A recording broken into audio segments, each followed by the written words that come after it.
శ్రీ గురుభ్యో నమః. శ్రీ తిరుమల తిరుపతి దేవస్థానముల వారు ఈ ముక్కోటి ఏకాదశి ద్వాదశి సందర్భాలను పురస్కరించుకొని భక్తితో వచ్చేటటువంటి అసంఖ్యాకమైన భక్తజనం ప్రశాంతంగా దర్శనం చేసుకుని వెళ్ళడం కోసం అనేక ఏర్పాట్లు చేస్తున్నారు. అందులో భాగంగా ముక్కోటి ఏకాదశి నుండి 10 రోజుల పాటు స్వామివారి దర్శనం చేసుకోవడానికి ఏర్పాట్లు చేశారు.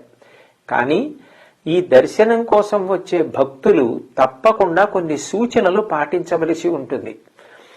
ఈ ముక్కోటి ఏకాదశి 10 రోజుల పాటు జరిగే దర్శనాలు ఎట్లా చేసుకోవాలి అన్న విషయంలో అవగాహన కల్పించడం కోసం ఎప్పటికప్పుడు శ్రీ వెంకటేశ్వర భక్తి ఛానల్ ద్వారా దానికి సంబంధించిన సమాచారం అంతా కూడా భక్తులకు అందించే ప్రయత్నం చేస్తున్నారు.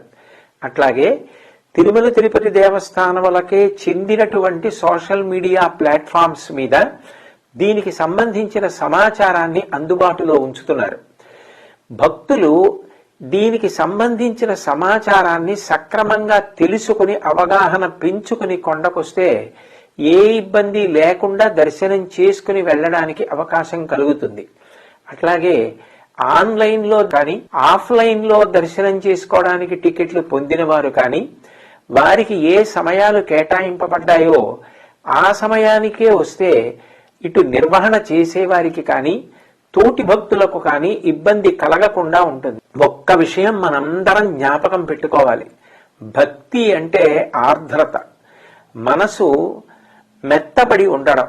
భక్తి అంటే పక్కవారికి ఉపకారం చేయడం. భక్తి అంటే అందరి ఎడలా ప్రేమతో ప్రవర్తించడం. కొండకొచ్చిన తరువాత మనం పక్కన ఉన్నటువంటి భక్తుల యొక్క సౌకర్యం గురించి కూడా ఆలోచించాలి. ఆవేశపడడం, ఆందోళన పడడం ఇటువంటి వాటికి దూరంగా ఉండడానికి వీలుగా దేవస్థానం యొక్క అధికారులు ఎప్పటికప్పుడు చేసేటటువంటి సూచనలు మనం క్రమశిక్షణతో పాటించినట్లయితే ఎవ్వరికీ ఇబ్బంది కలగకుండా ఉంటుంది. ఎటువంటి అవాంఛనీయ సంఘటనలు జరగకుండా మనందరం సంతోషంగా దర్శనం చేసుకున్నప్పుడే అటు స్వామికి కానీ ఇటు అధికారులకు కానీ మిగిలిన వారికి కానీ సంతోషకరంగా ఉంటుంది. కాబట్టి అందరూ కూడా దేవస్థానం అధికారులు ఎప్పటికప్పుడు ఈ విషయమై అందజేస్తున్న సమాచారాన్ని పూర్తిగా తెలుసుకున్న తర్వాత మాత్రమే దానికి అనుగుణంగా కొండకొచ్చి దర్శనం చేసుకుని ప్రయత్నం చేస్తే ఏ విధమైన ఇబ్బంది కలగకుండా ఉంటుంది.